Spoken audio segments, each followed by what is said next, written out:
Hello दोस्तों, आज के इस वीडियो के दौरान हम बात करने वाले हैं एनएचपीसी को लेकर। दोस्तों एनएचपीसी पे रिसेंटली अगर बात की जाए तो काफ़ी कुछ खबरें जो है वो अभी रिसेंटली हमें देखने को मिलेगी, क्योंकि कंपनी ने लास्ट टाइम ही दोस्तों जो है 20 बिलियन का दोस्तों 20 जो बॉन्ड शेयर थे वो यहाँ पे जुटाने का काम किया था, बॉन्ड जो है जुटाने का काम किया।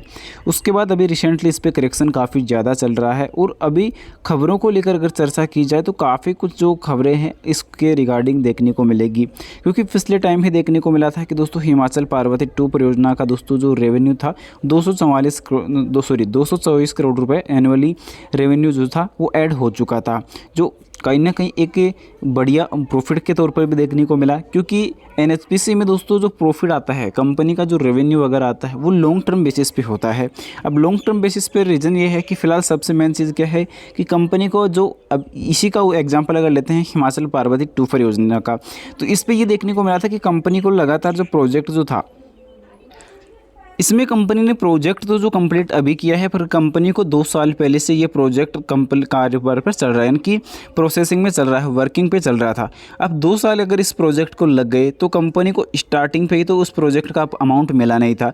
अब जब कंप्लीट यहाँ पे ऑलरेडी कर दिया है तो उसके बाद कंपनी को जो रेवेन्यू है वो रिसीव्ड हो चुका है।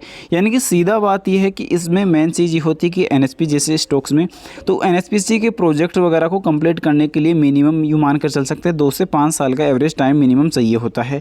तो 2 से 5 साल का जो एवरेज टाइम होता है उसी के बाद इन कंपनियों को जो रेवेन्यू है, जो अमाउंट है, जो फंड है वो इनको दिया जाता है।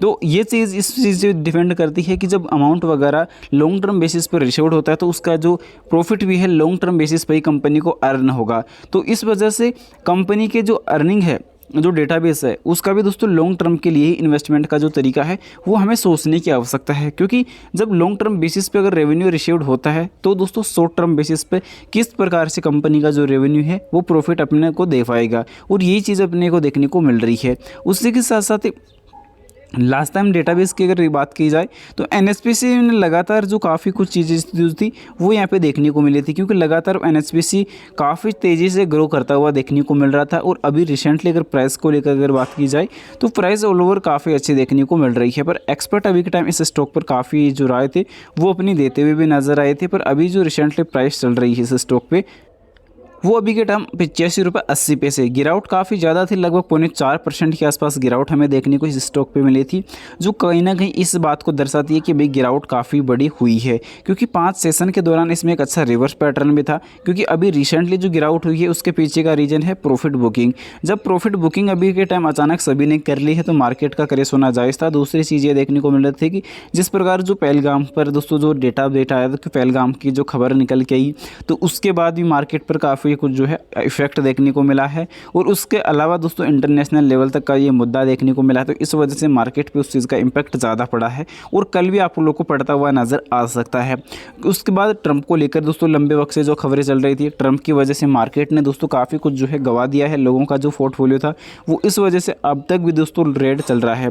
पर पॉजिटिव बात ये निकल के आई कि दोस्तों जैसे ट्रंप ने अपनी जो टैरिफें रोकने का ऐलान किया था उसके बाद मार्केट में वापस एफआई का जो डेटा देखने को मिला, उसमें जिस प्रकार Q4 के रिजल्ट आए तो उसमें भी देखने को ये मिला था कि एफआई का दोस्तों जो डेटा है वो बढ़कर देखने को मिल रहा है।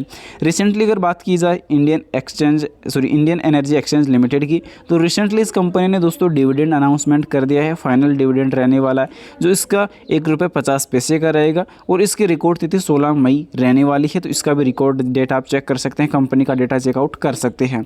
अब जिस प्रकार एफआई के डेटा पर अगर हम चर्चा कर ही रहे थे तो यहाँ पे देख सकते हैं कि एफआई का जो डेटा था वो यहाँ पे बढ़ता हुआ देखने को मिला, 8.81% हो चुका है। क्योंकि 8.77 जो लास्ट टाइम Q3 के अंदर हो चुका था वो वापस बढ़कर 8.81 हुआ। उसके बाद डीआई ने भी अपनी इन्वेस्टमेंट इंक्रीज़ की है। गवर्नमेंट स्टेक में कोई चेंजेस नज़र नहीं आई, पर यहाँ पे पब्लिक होल्डिंग घटी है, जो एक अच्छा ग्रीन सिग्नल भी देखने को मिलेगा। क्योंकि जब पब्लिक घट रही है और FIDI बढ़ रहा हो तब वहाँ पे कंपनियों में दोस्तों एक अच्छा इंप्रूवमेंट जो है देखने को मिलता है, एक अच्छा जो डेटाबेस है वो इम्प्रूव हो जाता है।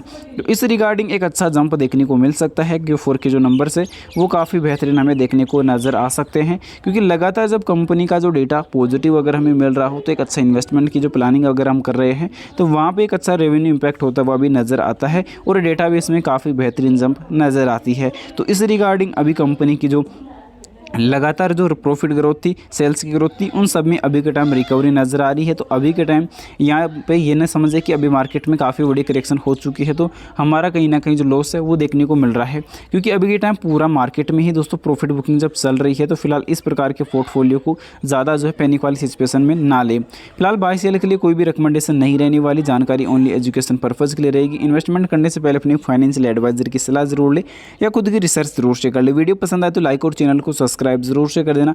Thanks for watching this my video. जय हिंद, जय भारत, वंदे मातरम।